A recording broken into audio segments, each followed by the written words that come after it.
Hello friends, welcome to our channel. Assessment बहुत important part है किसी भी इवैल्यूएशन प्रोसेस में।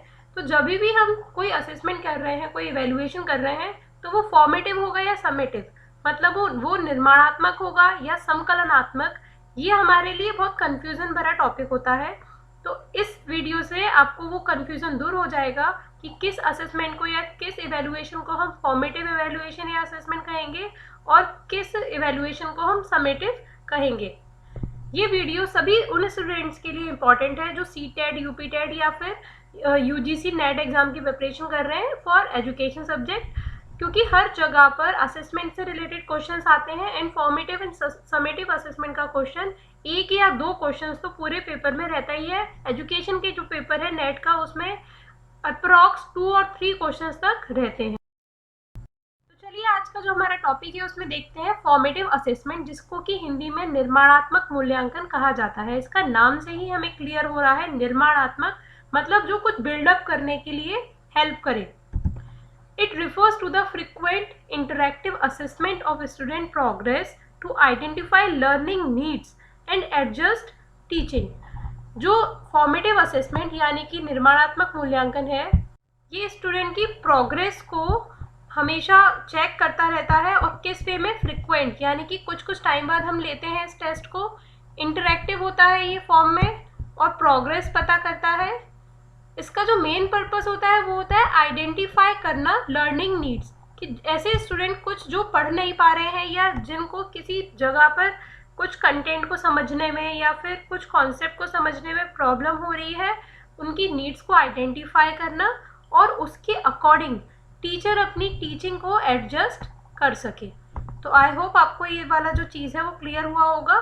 इसका जो मेन पर्पस है फॉर्मेटिव असेसमेंट का, वो लर्निंग नीड्स को आइडेंटिफाई करना है और ये कुछ कुछ समय बाद लिया जाता है, जिससे कि जो सारे स्टूडेंट हैं उनके हर एक टॉपिक में, एक कॉन्सेप्ट के जो सब टॉपिक्स हैं वो उनको समझ आ पा रहे हैं या नहीं आ पा रहे हैं, ये टीचर को पता चल जाए और उसके बेसिस पर टीचर अपनी टीचिंग को एडजस्ट या मॉडिफाई कर लेता है।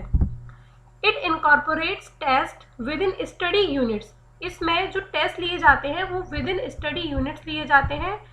जो हमारी एक यूनिट है उसके बीच के ही बहुत सारे उसके बीच में टेस्ट लिए जाते हैं। For example, when student had finished working on a specific learning activity in order to allow teachers to diagnose learning needs and adjust teaching at that point।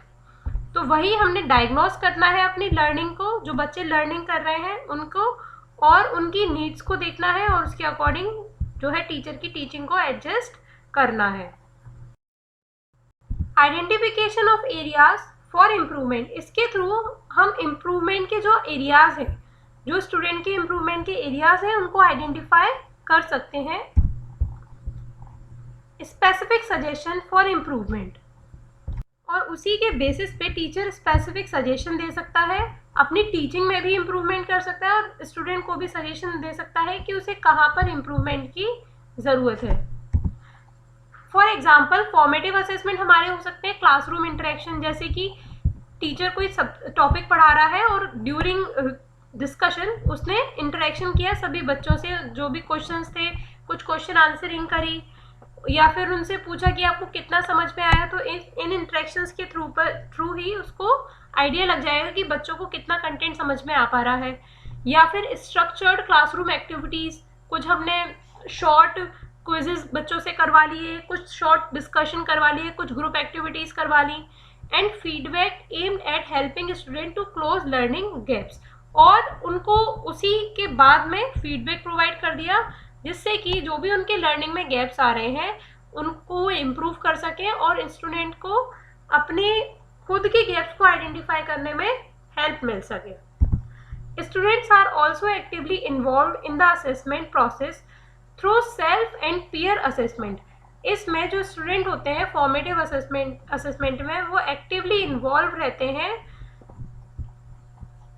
Self and peer assessment के through, मतलब वो अपने आप भी अपना assessment करते हैं साथ में, और जो उनके साथ वाले स्टूडेंट होते हैं उनका भी आपस में एक दूसरे से असेसमेंट हो जाता है। अगर डिस्कशन कर रहे हैं, ग्रुप एक्टिविटीज़ कर रहे हैं, तो एक दूसरे की गलतियों से सीखते हैं और साथ में एक दूसरे की मिस्टेक्स को सुधारते हुए आगे चलते हैं।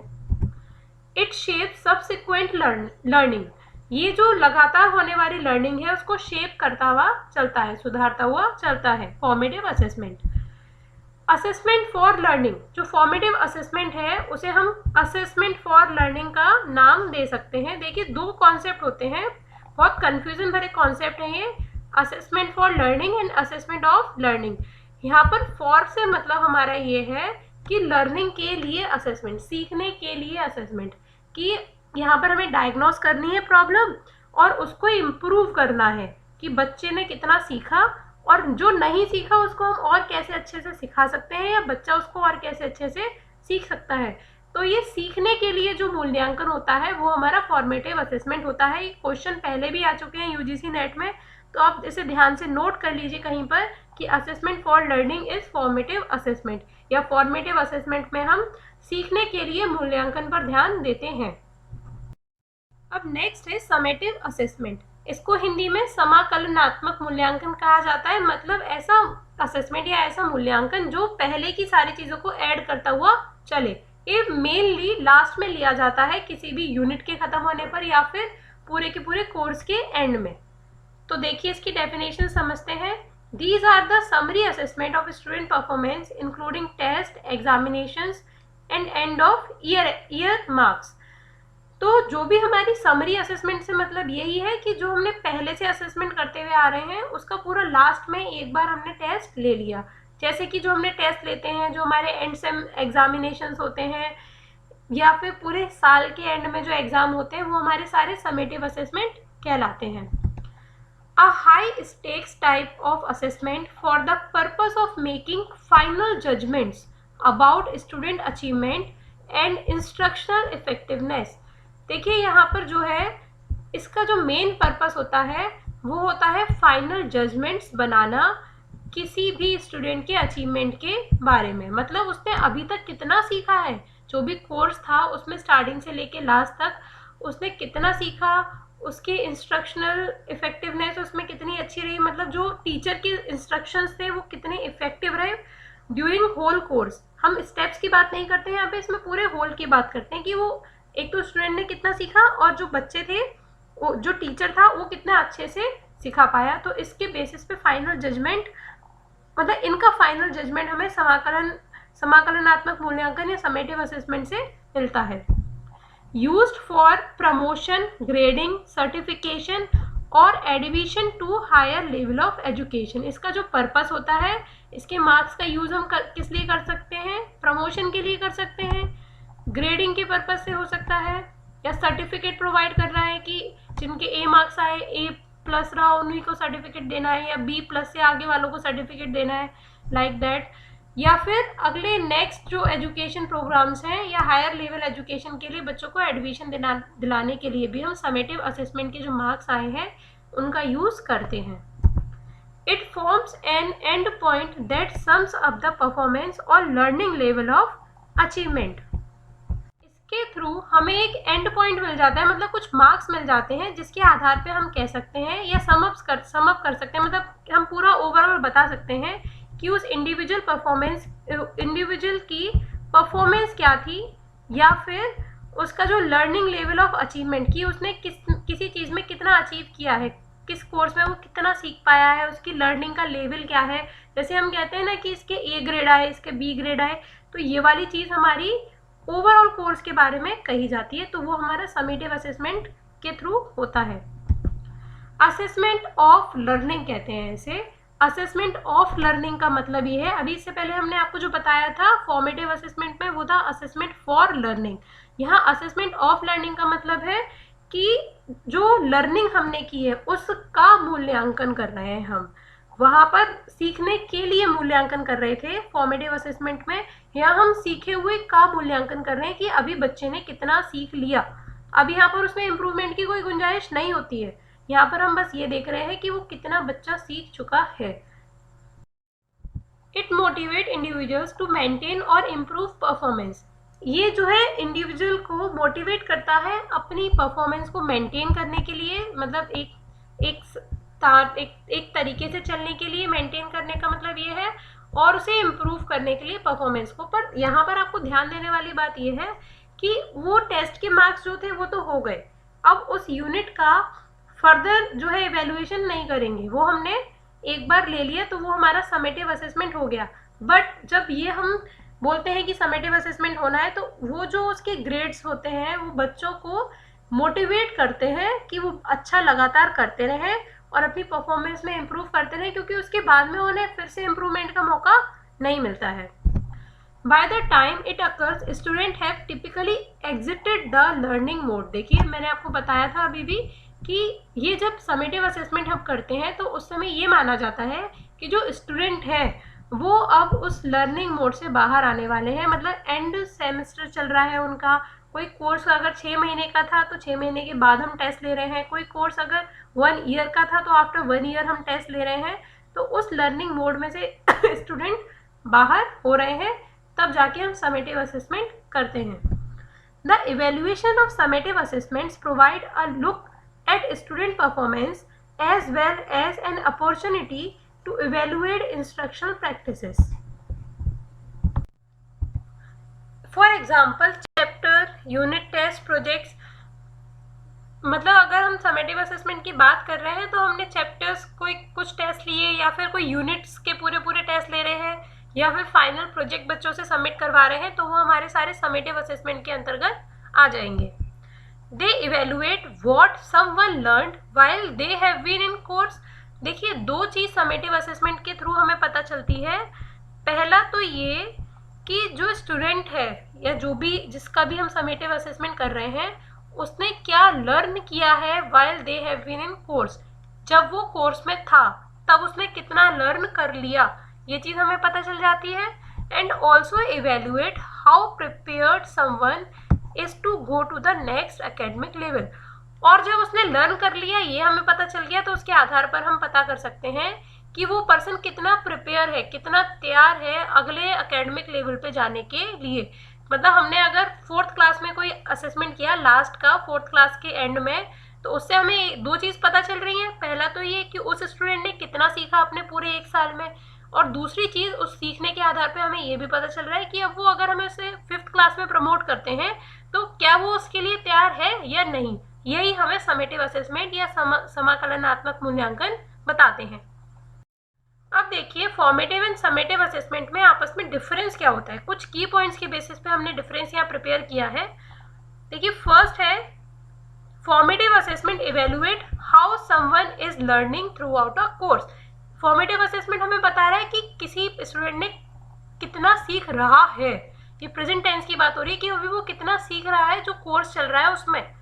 जबकि समेटिव असेसमेंट हमें बताते हैं it evaluates how much someone has learned through out a course, कि किसी स्टूडेंट ने पूरे कोर्स के टाइम में कितना सीख चुका। ये हमारा एक तरीके से पास्ट की बात हो गई कि उसने कितना सीख चुका है, कितना सीख लिया पहले। फॉर्मेटिव असेसमेंट जो होते हैं वो ड्यूरिंग कोर्स लिए जाते हैं, जबकि समेटिव असेसमेंट फाइनल एवेल्युएशन है और वो कोर्स के एंड टाइम पर ही लिए जाते हैं। फॉर्मेटिव असेसमेंट में हम कुछ पार्ट की बात करते हैं, जैसे एक यूनिट का कुछ पार्ट ले लिया, सब यूनिट्स ले ली। जबकि समेटिव असेसमेंट में या तो हम होल यूनिट की बात करेंगे या फिर होल कोर्स की बात करेंगे। मतलब असेसमेंट अगर किया जाएगा तो या तो पूरे यूनिट्स का लिया जाएगा या फिर पूरे जो कोर्स का है असेसमेंट किया जाएगा। Formative assessment use to evaluate a student's level of understanding. Formative assessment से हमें पता चलता है कि स्टूडेंट का लेवल ऑफ अंडरस्टैंडिंग कैसा है, वो कितना अच्छे से चीज़ों को समझ पा रहा है। अगर नहीं समझ पा रहा तो उसके अकॉर्डिंग टीचर अपनी टीचिंग को मॉडिफाई करे, और अगर समझ पा रहा है और उसका लेवल अच्छा है तो उसके अकॉर्डिंग वो जल्दी भी बच्चों को सिखा सकता है। जबकि समेटिव असेसमेंट यूज किए जाते हैं to evaluate a student's long term memory. Student की लॉन्ग टर्म मेमोरी कैसी है, कि वो बहुत दिनों तक कितनी चीज़ों को रिटेन कर पा रहा है, कितना उसकी अच्छे से याद करने की क्षमता है। ये सारी चीज़ें समेटिव असेसमेंट के थ्रू पता चलती हैं। Formative assessment consider evaluation as a process. अब देखिए मेन जो इम्पोर्टेंट है, ये भी क्वेश्चन आ चुके हैं कि फॉर्मेटिव असेसमेंट की अगर बात कर रहे हैं तो वो उसके लिए इवेल्युएशन एक प्रोसेस की तरह है। मतलब यहाँ मूल्यांकन एक प्रक्रिया है, क्योंकि फॉर्मेटिव असेसमेंट हम अपने लर्निंग के दौरान ले रहे हैं, तो वो मूल्यांकन एक प्रक्रिया का पार्ट है। जबकि समेटिव असेसमेंट में इवेल्युएशन को हम कहते हैं एज अ प्रोडक्ट, मतलब वो उसका एक उत्पाद है कि बच्चे ने कितना सीख लिया, खत्म, अब हम उसका टेस्ट ले रहे हैं बाद में। जबकि असेसमेंट जो है हमारा फॉर्मेटिव असेसमेंट, उसमें हम टेस्ट लेते हैं, फिर फीडबैक देते हैं, फिर बच्चा फिर सीखता है, फिर हम टेस्ट लेते हैं। तो ये प्रोसेस का पार्ट हो गया लर्निंग का, जबकि समेटिव असेसमेंट हमारा प्रोडक्ट से रिलेटेड है। फॉर्मेटिव असेसमेंट में हम डिटेल कंटेंट एरिया को कवर करते हैं, जबकि समेटिव असेसमेंट हमारा कंप्लीट चैप्टर्स या फिर उससे ज़्यादा कंटेंट एरिया लिया जाता है। फॉर्मेटिव असेसमेंट डायग्नोस्टिक टाइप के टेस्ट होते हैं। डायग्नोस्टिक टेस्ट का हमने यह वीडियो बनाया था, जिसका लिंक आपको यहाँ से मिल जाएगा और नीचे डिस्क्रिप्शन में भी आप जाके उसे देख सकते हैं। और समेटिव असेसमेंट हमारे इवेल्युएटिव होते हैं, बस उसका पर्पस होता है मूल्यांकन करना कि बच्चे ने कितना सीख लिया। जबकि फॉर्मेटिव असेसमेंट का पर्पस होता है बच्चे को कितना सीखा है, उसे कहाँ प्रॉब्लम आ रही है, उसके कौन कौन से पार्ट्स अच्छे हैं, और टीचर उसके अकॉर्डिंग अपनी टीचिंग सुधारे, और बच्चे उसके अकॉर्डिंग जो उन्हें फीडबैक दिया जा रहा है अपनी लर्निंग को सुधारने का प्रयास करें। Formative assessment assessment for learning है, अभी हमने आपको बताया था, जबकि summative assessment assessment of learning है। Formative assessment providing feedback, formative assessment में हम फीडबैक प्रोवाइड करते हैं, जबकि समेटिव असेसमेंट का यूज़ केवल प्रमोशन के पर्पज से किया जाता है। ये हम फ्रिक्वेंटली, जो फॉर्मेटिव असेसमेंट है वो फ्रिक्वेंटली लिए जाते हैं, मंथली या क्वार्टरली बेसिस पे, जबकि समेटिव असेसमेंट हम एंड टर्म एग्जाम में लेते हैं, या फिर हमारे सेमेस्टर के एंड में या ईयर के एंड में जो लिए जाते हैं वो हमारे समेटिव असेसमेंट कहलाते हैं।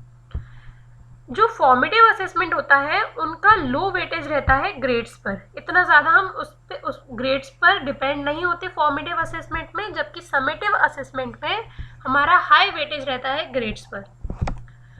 फॉर एग्जाम्पल अगर देखें तो फॉर्मेटिव असेसमेंट हमारे हैं quizzes, games, projects, presentations, group activities, ये सारे हमारे फॉर्मेटिव असेसमेंट के टाइप्स हैं। जबकि समेटिव असेसमेंट में हम फाइनल टेस्ट लेते हैं, रिटन टेस्ट, फाइनल एग्जाम्स हो गए, कुछ रिपोर्ट्स बच्चों से जनरेट करवाई हैं वो हो गई, पेपर्स दे रहे हैं उनको, या एंड ऑफ क्लास प्रोजेक्ट्स, जो क्लास के एंड टाइम पे जो प्रोजेक्ट सबमिट किए जाते हैं वो हमारे समेटिव असेसमेंट हो गए। जो फॉर्मेटिव असेसमेंट है वहाँ फ्लेक्सिबिलिटी के चांसेस बहुत रहते हैं कि टीचर अपने अकॉर्डिंग उसे मॉडिफाई कर सकता है, क्योंकि ये सेंट्रलाइज बहुत कम होते हैं। बट जो समेटिव असेसमेंट है वहाँ लेस फ्लेक्सिबिलिटी रहती है, टीचर उसे मॉडिफाई नहीं कर सकता, और ये बहुत रिजिड रहते हैं। मतलब अगर कहीं कहीं फ्लेक्सिबिलिटी भी है तो वो बहुत ही कम फ्लेक्सिबिलिटी होगी, नहीं तो मोस्टली ये रिजिड फॉर्म में ही रहते हैं। आई होप फ्रेंड्स आपको ये वीडियो समझ में आया होगा। आपको जो भी डाउट है इस वीडियो में या जो हमने वर्ड्स यूज़ करे हैं उसमें, तो आप हमें कमेंट करके बताइए। आपके उस डाउट को क्लियर करने का हम पूरा ट्राई करेंगे। ये कुछ रेफरेंसेस हैं जहाँ से हमने अपना ये वीडियो बनाया है। इसके अलावा कुछ बुक्स का भी हमने हेल्प लिया था। तो अगर आपको ऑनलाइन कंटेंट को और पढ़ना है तो आप इन रेफरेंसेस पर जाके देख सकते हैं। इनका लिंक हमने अपने वीडियो में नीचे दे रखा है। अगर आपको ये वीडियो पसंद आया है तो लाइक बटन पे क्लिक कीजिए, अपने फ्रेंड्स को शेयर कीजिए, और अगर आप हमारे चैनल पर नए हैं then subscribe our channel. Thank you.